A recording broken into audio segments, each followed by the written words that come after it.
أعوذ بالله من الشيطان الرجيم بسم الله الرحمن الرحيم. அஸ்ஸலாமு அலைக்கும் வரஹ்மத்துல்லாஹி வரகாத்துஹு. உஸ்வத்துன் ஹசனா இஸ்லாமிய மகளிர் கல்லூரியில் பேராசிரியாக பணிபுரியக்கூடிய ஆலிமா முர்ஷிதா உங்களுடன் 5 நிமிட மதரசாவிலிருந்து ஒரு சிறிய தகவலை பகிர்ந்து கொள்கிறேன். ஆரம்பமாக இஸ்லாமிய வரலாறு. சஃபா மலை மீது இஸ்லாமிய அழைப்பு. நபித்துவம் கிடைக்கப்பெற்று 3 ஆண்டுகள் வரை மறைமுகமாக இஸ்லாமிய பிரச்சாரத்தை அன்னலார் மேற்கொண்டிருந்தார்கள். அதன் பின்பு பகிரங்கப்படுத்துக என்ற அல்லாஹுவின் ஆணைக்கிணங்க சஃபா என்ற மலை மீது நின்று கொண்டு மக்காவின் அனைத்து வம்சத்தாருக்கும் அன்னலார் குரல் கொடுத்தார்கள். எல்லோரும் திரண்டு வந்து மலை அருகே ஒன்று கூடினர். அவர்களிடம் அன்னலார், மக்களே, நான் உங்களிடம் இந்த மலைக்கு பின்னால் ஒரு படை வந்து கொண்டிருக்கிறது, வெகு விரைவில் அது உங்களை தாக்கப் போகிறது என்று சொன்னால் நம்புவீர்களா என கேட்டார்கள். அதற்கு அந்த மக்கள், ஆம், தாங்கள் உண்மையாளர், நேர்மையாளர் என ஒரே குரலில் கூறினர். பிறகு அன்னலார், மக்களே, ஒரே இறைவனை நம்புங்கள், சிலை வழிபாட்டை விட்டுவிடுங்கள், கடுமையான வேதனை பற்றி அச்சமூட்டி எச்சரிக்கை செய்வதற்காக வந்துள்ளேன் என்றார்கள். இதை கேட்டதும் அனைவருமே கோபமடைந்தார்கள். அன்னலாரின் சிறிய தந்தை அபுலஹப் என்பவன் அன்னாரை கடுமையான வார்த்தைகளால் ஏசிவிட்டான். இதற்கு பதிலடியாக அல்லாஹு தாலா அபுலஹப் மற்றும் அவன் மனைவி உம்மு ஜமீல் ஆகியோரின் மீது ஏற்படவிருக்கும் அழிவை பற்றி லஹப் என்ற அத்தியாயத்தை இறக்கினான். இரண்டாவதாக அல்லாஹுவின் ஆற்றல், ரேடியம். அல்லாஹு தாலா உலகமென்ற இந்த தொழிற்சாலையில் பல வகையான விலை உயர்ந்த பொருட்களை படைத்துள்ளான். இவ்வகையில் ரேடியம் ஒன்று. பளபளப்பாக ஜொலிக்கும் இப்பொருள் தங்கத்தை விட பன்மடங்கு விலை உயர்ந்ததாகும். இது மிக அரிதாக கிடைக்கும் ஒரு பொருள். இதற்கு மின்சாரமோ எண்ணெயோ இல்லாத நிலையில் இந்த ஜொலிப்பை கொடுத்தது யார்? இது அல்லாஹுவின் ஆற்றல் அன்றோ? மூன்றாவதாக ஒரு ஃபர்லை பற்றி. ஹஜ் யாருக்கு கடமை? குர்ஆனில் அல்லாஹு தாலா கூறுகிறான், எவர் ஹஜ் யாத்திரை சென்று வர சக்தி பெற்றிருக்கிறாரோ அவர் அல்லாஹுக்காக ஹஜ் செய்வதே கடமையாகும். நான்காவதாக ஒரு சுன்னத்தை பற்றி. குளிப்பின் சுன்னத்தான முறை. நபி அவர்கள் வாஜிபான குளிப்பின் போது முதலில் கைகளை கழுவுவார்கள்.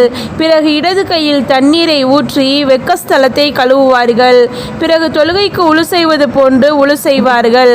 பிறகு தண்ணீரை அள்ளி தமது விரல்கள் மூலம் தலையின் முடியின் வேறு கால்களிலும் செலுத்துவார்கள். பிறகு இரண்டும் கை நிறைய தண்ணீரை எடுத்து ஒன்றன் பின் ஒன்றாக தலையில் ஊற்றுவார்கள். பிறகு உடல் முழுவதும் தண்ணீரை ஊற்றுவார்கள்.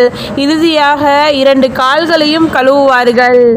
ஐந்தாவதாக ஒரு முக்கிய அமலின் சிறப்பு. நளினத்தை விரும்புங்கள். நரகம் மற்றும் நரக நெருப்பிலிருந்து விடுதலை அளிக்கப்பட்டவரை பற்றி நான் உங்களுக்கு தெரிவிக்க வேண்டாமா என கேட்ட நபிகளார், அவர்தாம் மென்மையான குணத்துடன் எல்லோருடனும் நெருங்கி நளினமாக பழகுபவர் என்றார்கள். ஆறாவதாக ஒரு பாவத்தை பற்றி. பட்டியை புசிப்பதன் வேதனை. நபி அவர்கள் கூறினார்கள், மியாராஜ் பயணத்தில் சில மனிதர்களை கண்டேன். அவர்களின் வயிறு பானையை போன்று பெரிதாகவும் அதற்குள் பாம்புகள் நெளிந்து கொண்டிருப்பதையும் கண்டேன். இவர்களை பற்றி விசாரித்த போது இவர்கள்தான் வட்டியை புசித்தவர்கள் என ஜிப்ராயில் அலைஹிஸ்ஸலாம் அவர்கள் பதிலளித்தார்கள். ஏழாவதாக உலகத்தை பற்றி. உலகத்தின் பின்னால் ஓடுவதன் விளைவு. எவர் உலகத்தின் பின்னால் ஓடுகிறாரோ அவருக்கு அல்லாஹ்விடம் எந்த தொடர்பும் இல்லை. எவர் உலக ஆதாயத்திற்காக தன்னை தானே இழிவுபடுத்திக் கொள்கிறாரோ அவருக்கு நம்மிடம் எந்த தொடர்பும் இல்லை என்பதாக நபி அவர்கள் கூறினார்கள். எட்டாவதாக மறுமையை பற்றி. நரகின் கொந்தளிப்பு. குர்ஆனில் அல்லாஹ் தஆலா கூறுகிறான், நரகம் மற்றும் மறுமையை பொய்ப்பித்தவர்களை வெகு தொலைவில் காணும்போது அதற்கே உரித்தான கொந்தளிப்பையும் இரைச்சலையும் அவர்கள் கேட்பார்கள். மேலும் அந்த நரகத்தில் ஒரு நெருக்கமான இடத்தில் அவர்கள் சங்கிலியால் கட்டி எறியப்பட்டால் அந்த வேதனையை தாங்க மாட்டார்கள். அவர்கள் அங்கே மரணத்தை அழைப்பார்கள். ஒன்பதாவதாக நபி வழி மருத்துவம். மயக்கத்திற்கு சிகிச்சை. மயக்கமுற்ற ஒருவரின் காதில் ஹல்ரத் அப்துல்லாஹ் பின் மசூத் ரலியல்லாஹு அன்ஹு அவர்கள் ஏதோ ஓதி ஊதினார்கள். உடனே அவர்கள் மயக்கம் தெளிந்து எழுந்தார். அண்ணல் நபி ஸல்லல்லாஹு அலைஹி வஸல்லம் அவர்கள் என்ன ஓதினீர் என கேட்டார்கள். அதற்கு அவர்கள் அஃபஹஸிபுத்தும் அன்னமா ஹலக்னாக்கும் அபஸா என்ற வசனத்தில் இருந்து கடைசி வரை ஓதி ஊதினேன் என்றார்கள். எவர் முழு நம்பிக்கையுடன் இதை இதை ஓதி மலை மீது ஊதினாலும் அது இடர்பெயர்ந்துவிடும் என அண்ணல் நபி ஸல்லல்லாஹு அலைஹி வஸல்லம் அவர்கள் கூறினார்கள். 10வதாக குர்ஆனின் அறிவுரை. குர்ஆனில் அல்லாஹ் தஆலா கூறுகிறான், இறை நம்பிக்கையாளர்களே, தீயவன் ஒருவன் உங்களிடம் ஒரு செய்தியை கொண்டு வந்தால் அதை தீர விசாரித்து கொள்ளுங்கள். இல்லையேல் அறியாமையினால் குற்றமற்ற ஒரு சமூகத்தாருக்கு நீங்கள் தீங்கு செய்துவிடலாம்.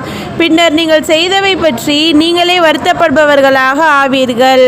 அல்ஹம்துலில்லாஹ். அஸ்ஸலாமு அலைக்கும் வரஹ்மத்துல்லாஹி வரகாத்துஹு.